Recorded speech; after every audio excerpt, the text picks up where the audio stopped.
जय हिंद दोस्तों, एक बार फिर से आप सबों का स्वागत है अपने YouTube चैनल एकलव्य ज्ञान वाटिका पर।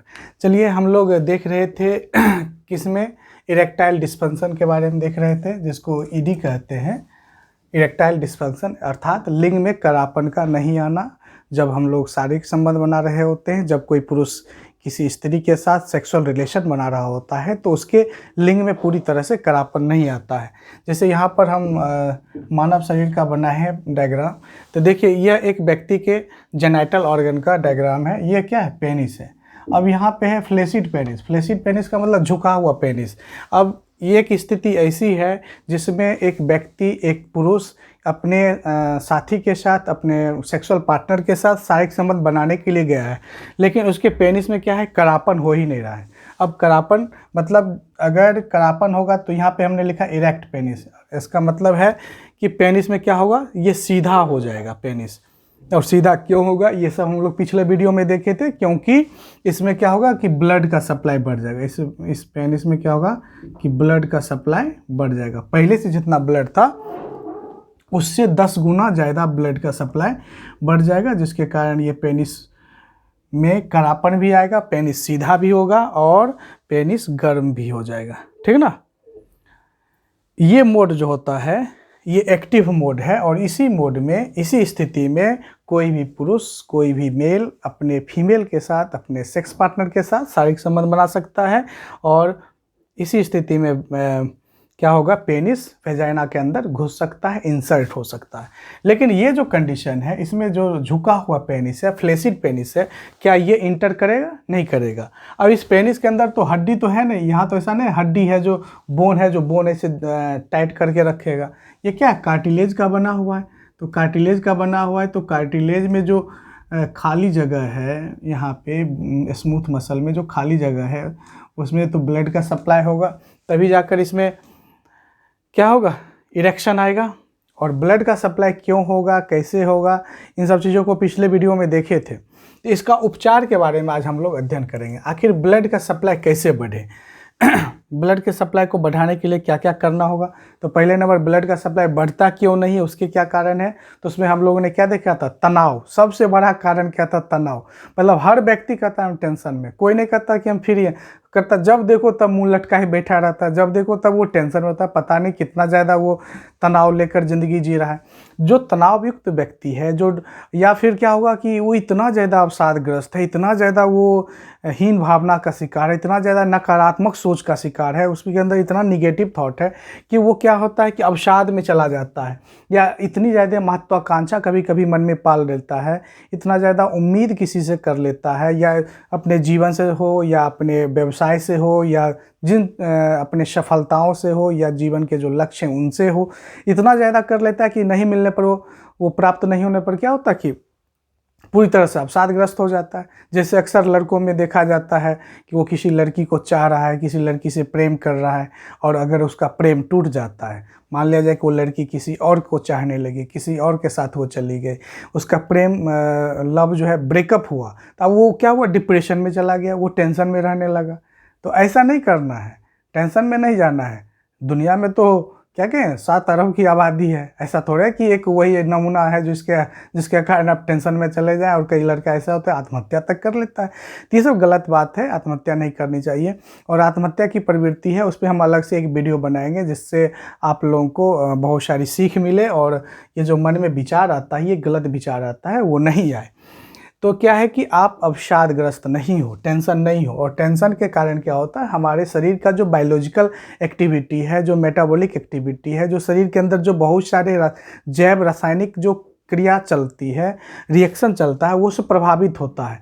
और उसके कारण क्या होता है कि आपका शरीर की गतिविधि, आपकी शारीरिक क्रियाएं भी प्रभावित होती हैं। तो चलिए उन सब चीज़ों को देखते हैं और छोटी छोटी चीज़ों को अपने जीवन में अपनाते हैं। हमें स्वस्थ रहना है, मस्त रहना है, और अपने जीवन को अच्छे से जीना है ना? इसलिए टेंशन नहीं लेना है, टेंशन को टेंशन दे देना है, लेकिन खुद भी टेंशन नहीं लेना है। तो चलिए फिर सबसे पहले क्या करेंगे? एक्सरसाइज करेंगे, व्यायाम करेंगे, और 10 से 20 मिनट पर डे। कोई भी व्यक्ति जैसे ये इरेक्टाइल डिस्फंक्शन के शिकार हैं, ईडी के शिकार हैं, इसका मतलब है जिसमें इस ढंग से होता है, जब वो शारीरिक संबंध बनाने के लिए गया उस समय भी अगर उसके पेनिस में, उसके लिंग में क्या हुआ, करापन नहीं आया, तो इसका मतलब है कि वो ईडी का शिकार है। तो इसके लिए क्या करना है, सबसे पहले तो एक्सरसाइज करना है। एक्सरसाइज करने से क्या होगा कि ब्लड का सप्लाई, ब्लड का सर्कुलेशन बॉडी में पूरा बढ़ेगा, ब्लड पूरे शरीर में दौड़ेगा। अगर हम सुबह सुबह दौड़ते हैं, सुबह सुबह एक्सरसाइज करते हैं, 10 से 20 मिनट भी अगर पूरे बॉडी को पूरा एकदम चलाते हैं, तो क्या होगा कि ब्लड पूरा सर्कुलेट होगा, और उसके कारण क्या होगा कि पेनिस में इरेक्शन आना शुरू होगा, पेनिस खड़ा होना शुरू होगा, उसमें करापन आना शुरू होगा। उसके बाद है योगा जो करते हैं, अनुलोम विलोम, भ्रामरी, कपालभाति, बहुत सारे योगा हैं। ध्यान, मेडिटेशन, है ना, ध्यान करते हैं। और सबसे बड़ा तो एक्सरसाइज ये है, हंसना, लाफिंग। ये सबसे बड़ा एक्सरसाइज है, इसके लिए प्रशिक्षण की ज़रूरत नहीं है। इन सब चीज़ों के लिए योगा में तो कौन सा योगा करें, कैसे करें, इसके लिए तो थोड़ी बहुत प्रशिक्षण की भी ज़रूरत है। लेकिन हंसने के लिए तो कोई प्रशिक्षण की ज़रूरत नहीं है, जब हम लोग तो जन्म से ही हंसना शुरू करते हैं। लेकिन बहुत सारे ऐसे व्यक्ति होते हैं जिनको लगता है हंसने में भी कोई इनकम टैक्स लगेगा, है ना, उनके लिए हंसना भी एक लगता है कि बहुत बड़ा टास्क है। अगर कई व्यक्ति ऐसे थे, उनको अगर पूछा जाए कि आप पिछली बार खुलकर कब हंसे थे, आप अपने जीवन को याद करें कि आप 2 दिन, 4 दिन, 1 महीना पहले जब आप खूब ठहाका मार के हंसे थे, तो उन्हें याद आता है, अरे यार बहुत दिन हो गया हंसा हुआ। क्योंकि वो इतने ज़्यादा टेंशन में जीते हैं, उनकी ज़िंदगी इतनी ज़्यादा तनाव से ग्रसित है, इतने ज़्यादा नकारात्मक माहौल में रहते हैं कि वो हंसना भूल जाते हैं। अक्सर आप शहरों में देखेंगे कि लाफिंग क्लब खुलता है, जहाँ पे कुछ लोग इकट्ठा होते हैं और एक दूसरे को देखकर हाँ खूब हंसी करते हैं। तो इसका मतलब क्या है कि हंसना शरीर के लिए लाभदायक है ना। लाफिंग करना बहुत बहुत आवश्यक है, क्योंकि जब हम हंसते हैं तो शरीर का जो वाइटल ऑर्गन है, शरीर के जो अंदर का ऑर्गन है, जो अंदर का जो अंग है, जो हमको दिखता है, ये बाहर से तो दिख रहा है, आँख दिख रहा है, नाक दिख रहा है, गाल दिख रहा है, लेकिन कुछ शरीर के अंदर भी ऑर्गन है, अंग हैं, जो हमारे शरीर के लिए बहुत ही आवश्यक है। उन सब का भी एक्सरसाइज होता है। इसलिए जब भी मौका मिले खुलकर हंसे, दोस्तों के साथ हंसे, छोटे बच्चों के साथ हंसे, अपने परिवार के लोगों के साथ हंसे, या खुद पर भी कभी कभी हंसे। खुद पर हंसना तो और अच्छी बात है, ये तो महानता है जो व्यक्ति खुद पर हंसता है, अपनी गलतियों पर हंसता है, अपनी बेवकूफ़ियों पर हंसता है ना। तो खुद पर भी हंसना चाहिए। इसलिए कहते हैं कि 100 रोगों की एक दवाई, हंसना सीखो मेरे भाई। अगर आप 100 दवाई खा रहे हैं, उससे बढ़िया कि आप हंसिए। अगर आप हंसते हैं तो 100 दवाई बेकार है, वो सब खाने की ज़रूरत नहीं है। 100 दवाई एक साथ तरफ, हंसी एक तरफ, है ना। अब आपको चूज करना है कि आपको क्या करना है, दवाई खा खा के परेशान होना है कि सिर्फ हंस के रोग को ठीक करना है ना। तो समझ में आ गया कितना लाभदायक हंसना है। फिर भी लोग नहीं हंसते हैं, पता नहीं कि हंसने में क्या दिक्कत है, क्या परेशानी है। आपको नहीं हंसी आती है, चेहरा आईना के सामने जाकर अपना आईना में अपना चेहरा देख देख के हंसिए। कितना बेवकूफ़ हम हैं, देखो तो कैसा बंदर जैसा दिख रहे देख देख के हंसिए, है ना। तो हंसना बहुत ज़रूरी है। अगर आप हंसते हैं तो क्या होता है कि शरीर में हार्मोन सब सही ढंग से चलता है, शरीर की बायोलॉजिकल एक्टिविटी सही ढंग से संचालित होती है, और आप तंदुरुस्त होते हैं, आपको बहुत सारी बीमारियां नहीं होती है। और उसमें एक ये भी है, इरेक्टाइल डिस्फंक्शन, जो लिंग में जो करापन नहीं आने की जो बीमारी है, ये भी नहीं आएगा। अच्छा, कोई व्यक्ति ऐसा है जो परेशान है, सपोज कीजिए जैसे कि युवा जो लड़के हैं, अक्सर प्रेमी प्रेमिकाओं के चक्कर में, या अपने घरेलू झगड़ा में, या जहाँ पे वो रहते हैं वहाँ का वातावरण नकारात्मक वातावरण में उसके कारण, या फिर जो आर्थिक समस्या उसके कारण, या बहुत तरह के काल्पनिक सवालों से, ऐसे भी बहुत सारे ऐसे काल्पनिक सवाल होता है जिसके कारण वो खुद परेशान है। मतलब उसके अगल बगल में कोई समस्या नहीं, उसके जीवन में भी समस्या नहीं, लेकिन झूठ मूठ का मन में काल्पनिक सवाल उपजा रहा है, खुद मन में कल्पना करके सवाल उपजाता है, खुद उससे परेशान होता है है ना। तो इन सब कारण से क्या है कि वो उसकी हंसी निकलती ही नहीं है, और वो पूरा टेंशन में रहता है, तनावग्रस्त ज़िंदगी जीता है। तो ये सब नहीं करना है, बल्कि खुलकर हंसना है और बिंदास होकर ज़िंदगी को जीना है। तभी जाकर आपको क्या होगा, पेनिस में भी करापन आएगा, और सेक्सुअल लाइफ को भी आप इंजॉय कर सकते हैं, है ना। इसमें 1 भी रुपया का इन्वेस्ट नहीं है, लेकिन 100% प्रॉफिट है ना। ऐसा ज़रूर करना है। तो प्रॉमिस करते हैं आज से आप लोग हंसेंगे, ठीक है, हंसिएगा। उसके बाद है कि संतुलित आहार। संतुलित आहार का मतलब होता है कि जब हम लोग खाना खाते हैं तो भोजन में सभी पोषक तत्व होना चाहिए, कार्बोहाइड्रेट होना चाहिए, विटामिन होना चाहिए, प्रोटीन होना चाहिए, वसा होना चाहिए, खनिज लवण होना चाहिए। जो भी भोजन के पोषक तत्व हैं सभी पोषक तत्व उचित मात्रा में, पर्याप्त मात्रा में होना चाहिए। ऐसा नहीं है कि कुछ खाली दाल खा रहे हैं, खाली प्रोटीन ले रहे हैं, कार्बोहाइड्रेट ले रहे हैं, लेकिन मिनरल ले ही नहीं रहे, खनिज लवण ले ही नहीं रहे। तो ऐसा नहीं है, सभी पोषक तत्व पर्याप्त मात्रा में होना चाहिए, बैलेंस डाइट खाना चाहिए। तो देखिए, एक भी रुपया इसमें नहीं लगेगा। एक्सरसाइज कीजिए, है ना। जो लेजी पर्सन होता है, जो बैठा रहता है, आलसी होता है, वो सेक्सुअली भी वीक होता है। जो आदमी कर्मठ होता है, चलता फिरता रहता है, एक्सरसाइज करता है, वो सेक्सुअली भी स्ट्रांग हो जाता है। इसलिए शादी के बाद अक्सर सलाह क्या देते हैं, डॉक्टर लोग से अगर मिलेंगे तो शादी के बाद सलाह देते हैं कि आप एक्सरसाइज कीजिए, फिजिकल एक्टिविटी को बढ़ाइए, जिसके कारण क्या है कि आप अपने सेक्सुअल लाइफ को अच्छे से जी सकते हैं। उसके बाद क्या है, योग, ध्यान, हंसना, संतुलित आहार। एक देखिए कि सबसे इम्पोर्टेंट है L-अर्जिनिन। ये क्या है कि यह एक अमीनो अम्ल है। क्या है ये? अमीनो अम्ल। L-अर्जिनिन है अमीनो अम्ल। चलिए अमीनो अम्ल को समझते हैं, ये क्या होता है। अच्छा देखिए, हम यहाँ पर कुछ मोती को यहाँ पे रखे हैं, एक उदाहरण के द्वारा समझते हैं। इस उदाहरण को अगर आप समझ जाएंगे तो यहाँ भी इस चीज़ को समझ जाएंगे। ये मोती है, क्या है? मोती। अब इस मोती को क्या कि एक एक मोती को धागा में पिरो दिए तो क्या बन गया? माला तैयार हो गया। ये क्या हुआ? माला, मोती का माला, है ना, जिसको हार गला में पहनेंगे, है ना।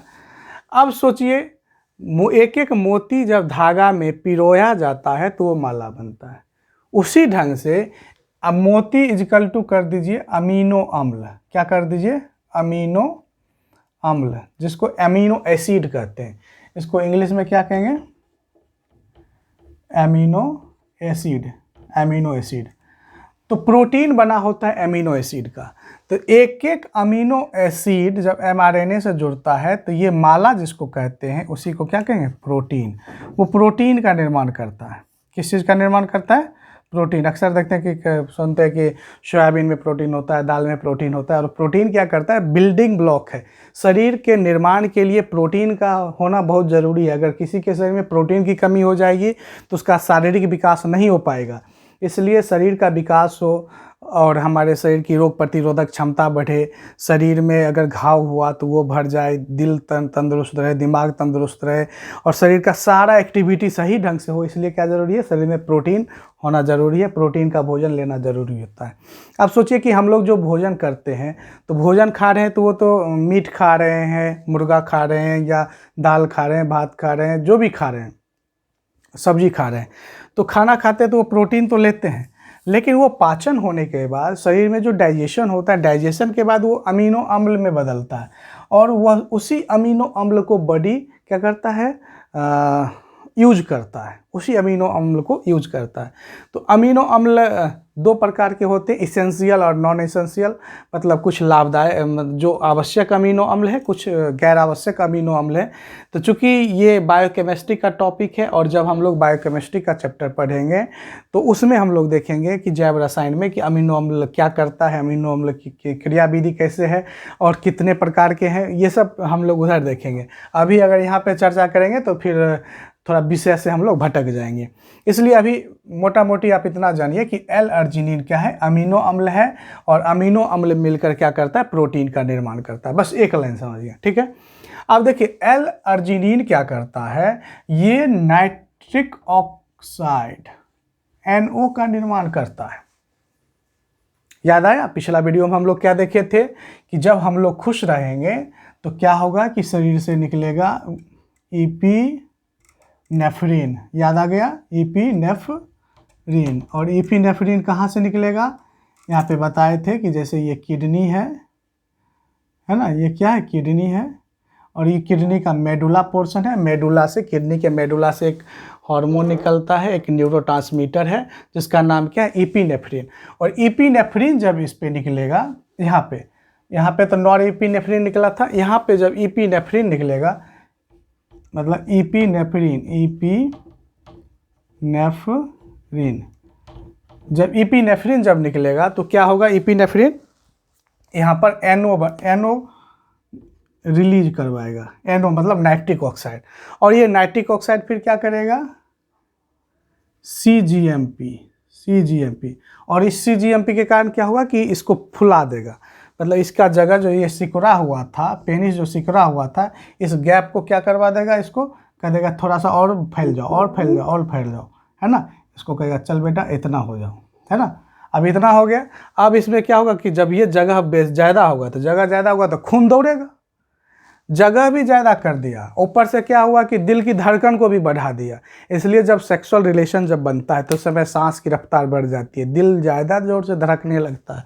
जब दिल का धड़कन बढ़ जाएगा, जब पंपिंग होने लगेगा तो ब्लड का सप्लाई तो इसमें ज़्यादा होगा, पेनिस में।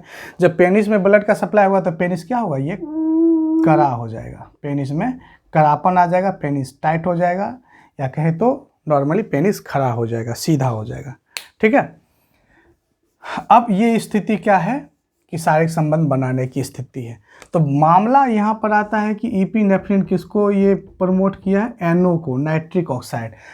तो नाइट्रिक ऑक्साइड की भी अगर शरीर में कमी हो तो फिर लिंग में करापन नहीं आएगा, स्वाभाविक सी बात है। एक तो टेंशन अवसाद तो बोले ही, लेकिन अगर शरीर में नाइट्रिक ऑक्साइड की भी कमी हो जाए तो फिर क्या लिंग में करापन आएगा, नहीं आएगा।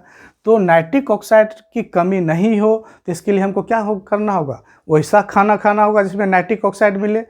और नाइट्रिक ऑक्साइड बनाने के लिए क्या चाहिए, तो एल अर्जिनिन अमीनो एसिड चाहिए। अगर एल अर्जिनिन शरीर में ज़्यादा है, अगर उसकी मात्रा सही है तो नाइट्रिक ऑक्साइड बनेगा, नाइट्रिक ऑक्साइड बनेगा तो लिंग में खड़ा होगा, लिंग में खराबपन आएगा।